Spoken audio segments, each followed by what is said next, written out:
Hi. I'm at my mum's today. That's the change of scene. And I kind of want to vlog about fantasy and reality. Um, I got given a crystal, which means nothing to me, but also is kind of cool. Um, I am obsessed with Rupert Sheldrake's idea of morphic resonance, and one example he uses of this is crystals and how at first making a compound crystallize is a really difficult process, but with time the pattern basically is retained unconsciously in all crystals, and therefore it can crystallize quicker and quicker, just from mere exposure. But like, this means that, say you crystallize something in New York, it would also crystallize quicker in London. So it's got this like interconnectivity under the surface that we don't understand. And strangely, that's so hugely relevant to my ideas about fantasy and reality, because I always ask, what wills the will that wills me? And, when thoughts pop into my head, where the hell do they come from?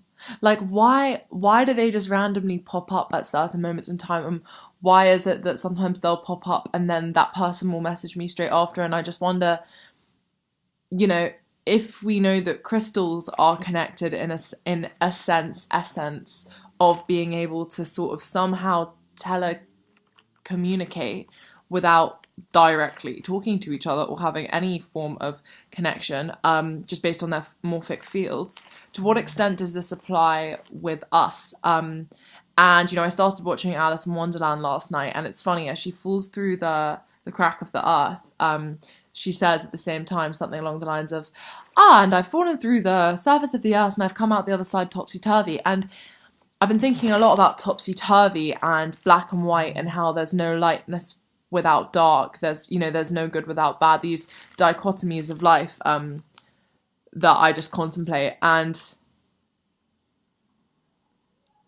it's just making me reconsider words that have always had a dismissive connotation. If someone says fantasy, imagination, in your own world, all of these ideas, it kind of starts to ring through as untrue.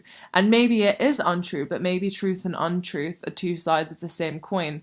It's almost like Alan Watts says, when you're doing threading and Chinese embroidery, for example, on the front, it's all very clear and methodical, but when you turn it around and look at the back, like, it may not make as much sense, take as much sense if you want to flip your words around, but it doesn't mean that it's not just as true. It's like, it's still showing you the pattern, it's just showing you the opposing side of it. What am I saying? I'm saying that maybe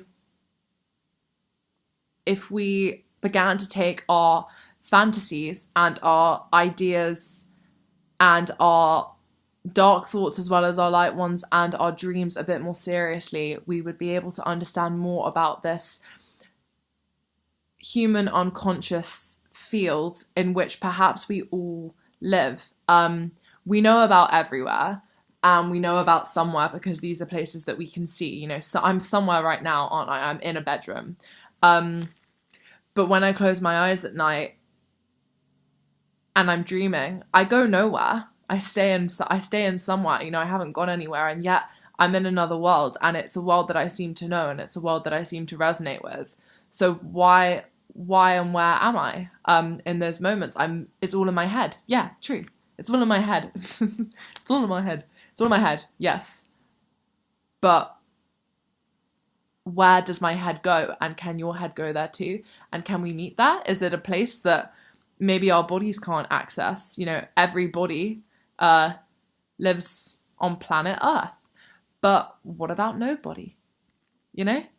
Just hearing words slightly differently can do dramatic things to the mind.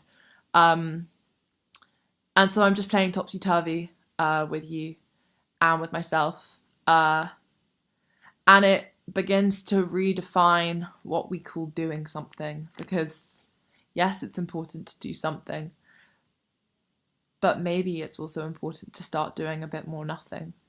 No thing. Something, everything, no thing. Let me know your thoughts. I know that it's mind-boggling and also probably maybe a bit provocative, to be sitting in bed doing nothing, talking about doing nothing. But here we are. Spadda kan man stå.